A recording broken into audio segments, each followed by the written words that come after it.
మీ మోకాల నొప్పులకు ఎటువంటి సర్జరీ లేకుండా ఎపియాన్ పెయిన్ క్లినిక్ అందిస్తున్న అత్యాధునిక చికిత్స.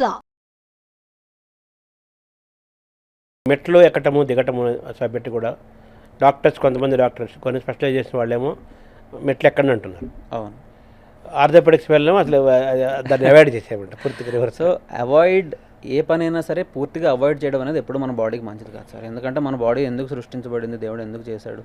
ఎప్పుడైనా సరే మోకాళ్ళ అరుగుదల లేదా హిప్ జాయింట్ బాగా ప్రాబ్లమ్స్ ఉన్నాయి అంటే కనుక పేషెంట్కి లేదా ఆ మనిషికి ఎక్కడంలో ఇబ్బంది ఉంటుంది అనే ఒక రీజన్ తోటే అవాయిడ్ చేయమని చెప్తారు. అంతేగాని కంప్లీట్గా ఆపేయడం అనేది ఎప్పుడూ మంచిది కాదు. సో ఏ ఇబ్బందులు లేవు, అంతా నార్మల్గా ఉంది అంటే కనుక మెట్లు ఎక్కచ్చు, దిగచ్చు, కింద కూర్చోవచ్చు, నించోవచ్చు. నా పేషెంట్స్లో నేను ఈవెన్ స్పైన్ సర్జరీ చేస్తే నెక్స్ట్ డే నడిపించడము, మెట్లు ఎక్కించడం, దించడం immediately after the surgery. So ఇవన్నీ చేస్తూ ఉంటారు. అంటే వాళ్ళ బాడీ కండిషను వాళ్ళ మెడికల్ రికార్డు కూడా చూస్తారు.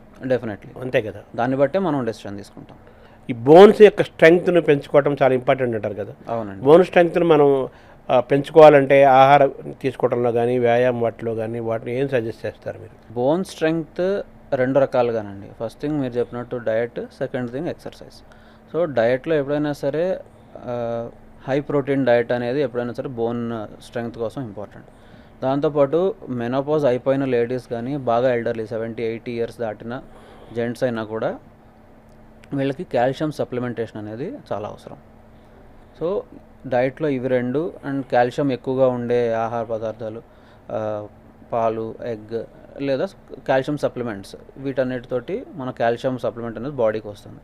దాంతోపాటు ప్రోటీన్, హై ప్రోటీన్ తీసుకుంటే లైక్ నాన్ వెజిటేరియన్స్ మన చికెన్ కానీ మటన్ కానీ లేదా ఎగ్స్, దాంతోపాటు వెజిటేరియన్స్కి మన సోయా చంక్స్ లేదా మీల్ మేకర్స్ అంటాం అవి, అండ్ దాల్, వీటితోటి హై ప్రోటీన్ అనేది మన బాడీకి వస్తుంది.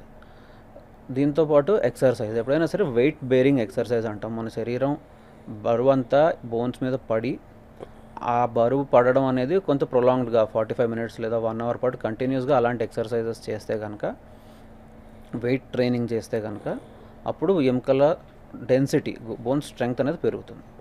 ఇప్పుడు బిఎంఐ అనేది మొన్నదాకా ఉండేది, ఇప్పుడు బిఎంఐ కూడా లేదు, మారింది, వేరేది వచ్చింది అంటున్నారు కదా, దీన్ని ఎలా చూడాలి? బిఎంఐ అనేది బాడీ మాస్ ఇండెక్స్ అండి. అది మన హైట్ని బట్టి మన శరీరం ఎంత బరువు ఉంటే నార్మల్ అనేదానికి ఒక కొలమానం. సో ఒబేసిటీ అనేది బిఎంఐ తోటే మనం చూస్తాం. సో కొత్త ఇన్నోవేషన్స్ వస్తూ ఉంటాయి ఎప్పుడైనా సరే. మన బాడీ సర్ఫేస్ ఏరియాకి సంబంధించి ఇంకా చాలా రకరకాల మెజర్మెంట్స్ ఉన్నాయి మనకి.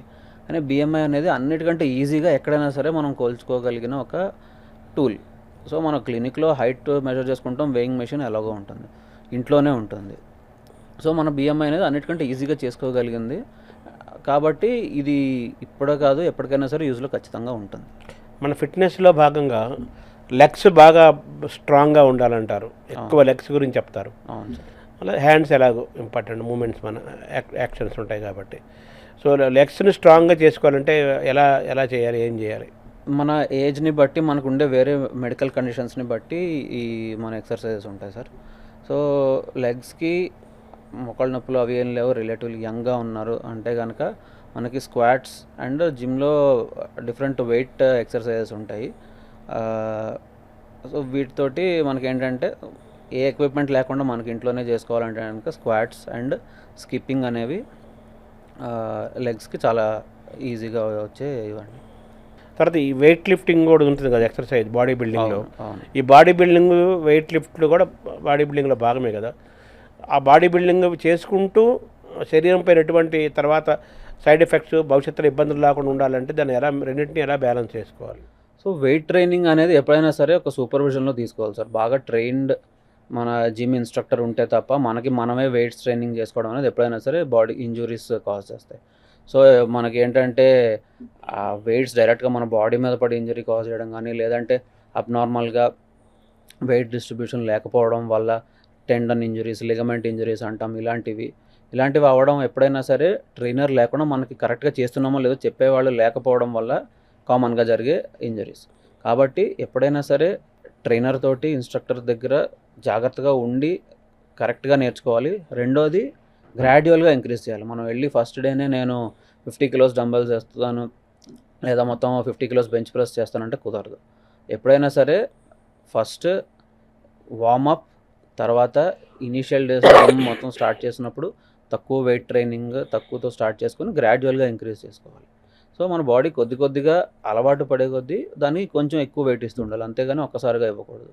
సో క్వాలిఫైడ్ ట్రైనర్, రెండోది గ్రాడ్యువల్ ఎస్కలేషన్, మెల్లమెల్లగా మనం పెంచుకోవడం, ఈ రెండు ఇంజురీస్ని ప్రివెంట్ చేస్తాం. సో మనం కేర్ఫుల్గా ఉండాలి. అంతే.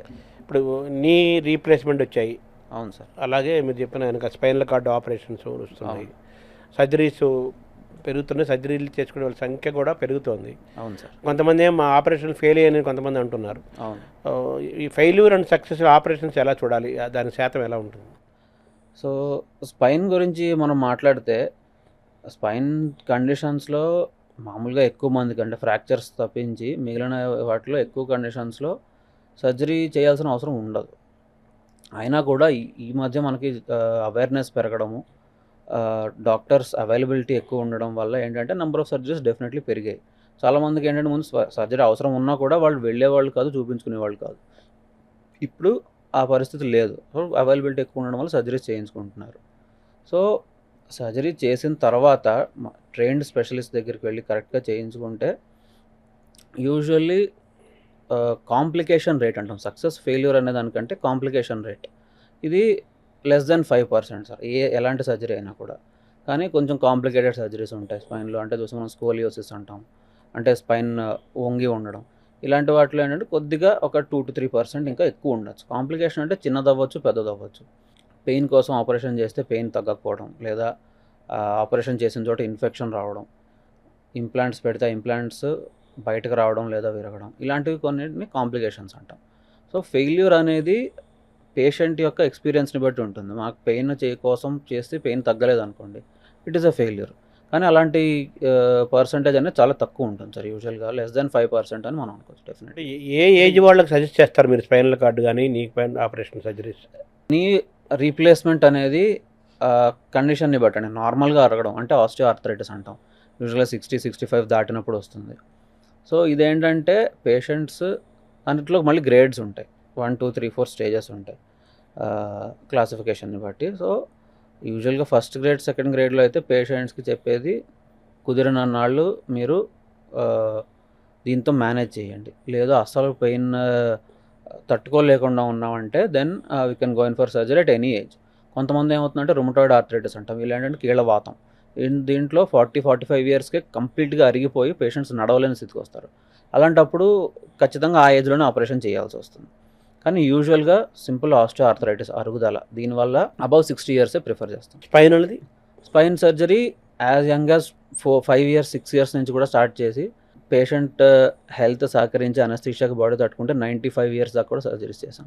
ఓహో, ఇప్పుడు మన నీ రీప్లేస్మెంట్ ఉంది, స్పైనల్ రీప్లేస్మెంట్ కూడా ఉందా? స్పైనల్ రీప్లేస్మెంట్ ఇప్పటికైతే లేదు సార్, కానీ డిస్క్ రీప్లేస్మెంట్ ఉంది.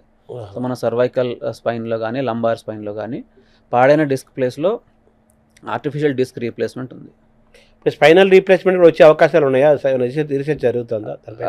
రీప్లేస్మెంట్ అంటే ఎగ్జాక్ట్గా స్పైన్ ఎలా ఉందో అలాగైతే రీప్లేస్ చేయాల్సిన అవసరం లేదు. దాని ఫంక్షన్ అంటే దాన్ని చేసే పనిని రీప్లేస్ చేస్తే చాలు. అవి ఇప్పుడు కూడా ఉన్నాయి సార్. పాడైన ఒక పార్ట్ ఆఫ్ స్పైన్లో ఒక బోన్ పాడైంది అనుకోండి, దాన్ని తీసేసి అది చేసే పనిలాగానే మనం వేరే ఇంప్లాంట్స్ పెడుతున్నాం, అవి ఆల్రెడీ అవైలబుల్గా ఉన్నాయి. ఇప్పుడు మన బాడీలో మొత్తం బరువంతా మోసేదంతా స్పైన్ అన్నారు కదా. అవును. సో స్పైన్ ముఖ్యమైన ఆర్గాన్ కదా. అవును. అవయవం. ఈ స్పైన్లో కూడా మోస్ట్ ఇంపార్టెంట్ ఏది ముఖ్యమైనది? అంటే ప్రాబ్లం వస్తే మనిషికి ఎక్కువ డిజబిలిటీ వచ్చేది అన్నట్టు నేను అర్థం చేసుకున్నాను సార్ క్వశ్చన్ని. సో సర్వైకల్ స్పైన్ డెఫినెట్లీ, ఎందుకంటే లంబార్ స్పైన్ అంటే నడుము దగ్గర వస్తే కాళ్ళు 2 మాత్రం ఎఫెక్ట్ అవుతాయి, పేషెంట్ నడవడం ఇలాంటి వాటిలో ఇబ్బంది వస్తుంది. సర్వైకల్ స్పైన్ అంటే పైనుంచి కింద దాకా మొత్తం అంటే చేతులు కాళ్ళు 2 కూడా ఎఫెక్ట్ అవ్వచ్చు. సో సర్వైకల్ స్పైన్ మెడ భాగం అనేది కొంచెం ఎక్కువ క్రిటికల్ అని అనొచ్చు మనం.